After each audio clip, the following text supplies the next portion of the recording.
আনোয়ারাই সুপ্ত মেধা বিকাশে অনন্য সোপান স্লোগানুরে সামনে রাহি যৌতুক ও মাদক মুক্ত সমাজ প্রতিষ্ঠায় আরার করণীয় শীর্ষক আলোচনা সভা গুণীজন সংবর্ধনা ও আল্লামা নুরি মেধা বৃত্তি পরীক্ষার পুরস্কার বিতরণী অনুষ্ঠান অনুষ্ঠিতই।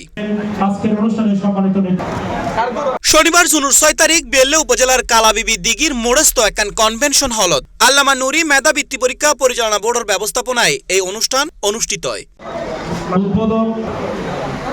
এ সময় আনোয়ারা উপজেলাত অনুষ্ঠিত মেধা বৃত্তি পরীক্ষায় উত্তীর্ণ ট্যালেন্টফুলের 23 জন, এ গ্রেডে 47 জন ও সাধারণ গ্রেডে 137 জন সহ মোট 207 জন শিক্ষার্থীর সনদ, ক্রেস্ট ও ম্যাগাজিন উপহার প্রদান করা হয়। এ সময় অনুষ্ঠান পরিচালনা করে আল্লামা নুরি মেধাবৃত্তি পরীক্ষা পরিচালনা বোর্ডের পরিচালক মাওলানা মোহাম্মদ উসমান গনি, আহ্বায়ক আবু হানিফ, পরীক্ষা নিয়ন্ত্রক আরিফ মঈনুদ্দিন মনির, সদস্য সচিব আরিফুল ইসলাম হৃদয়। আমরা এখন যে 207 জন ছেলে আনোয়ারাবাসীর পক্ষ থেকে আমরা বৃত্তি ট্যালেন্টফুল এ গ্রেড সাধারণ গ্রেডে ইনশাআল্লাহ আমরা উত্তীর্ণ হয়েছি। সুতরাং এটাই গর্ব, শুধু ছাত্ররা নয়, একজন শিক্ষিত মেধাবী ছাত্র যিনি জন্ম দিয়েছেন তিনি তো একজন ভাগ্যবান ব্যক্তি। বলেছে তার সন্তান সম্পত্তি পাঠ করার জন্য উঠানের মধ্যে বসে থাকে। আমরা আজকে যখন সামাজিক কাজ করতে যাই, আমরা যখন আল্লামা নুরির নেতৃত্বে সামাজিক আন্দোলন করতে যাই, বিভিন্ন ধরনের মানুষ আমাদের কাছে আসে। 2000-এর উপর বৃত্তি পরীক্ষার আমি ঘোষণা দিচ্ছি, আমার যদি প্যানেল যদি সহযোগিতা করে পূর্ব পরিষদ 1000, পশ্চিম পরিষদ 1000, ভাই ঠিক কিনা আপনারা সহযোগিতা করবেন। অনুষ্ঠানত প্রধান অতিথি হিসেবে উপস্থিত আছিল আঞ্জুমানে রজবিয়া নুরিয়া ট্রাস্টের চেয়ারম্যান ও আহলে সুন্নাত ওয়াল জামাতের নির্বাহী চেয়ারম্যান আল্লামা মোহাম্মদ আবুল কাশেম নুরি।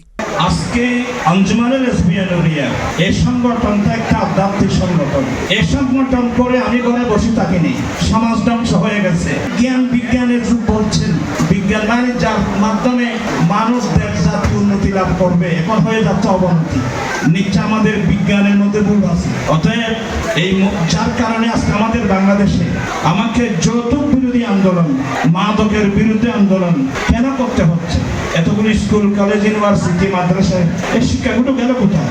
এই শিক্ষা আলো নাই কেন? এটি যৌতুক পথে একটা মারাত্মক কথা।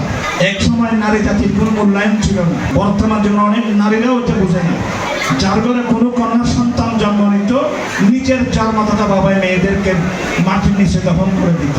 আমার রসুল এসে নারী হত্যা বন্ধ করেছে এবং মেয়েদেরকে লালন পালনের জন্য উৎসাহিত করেছে।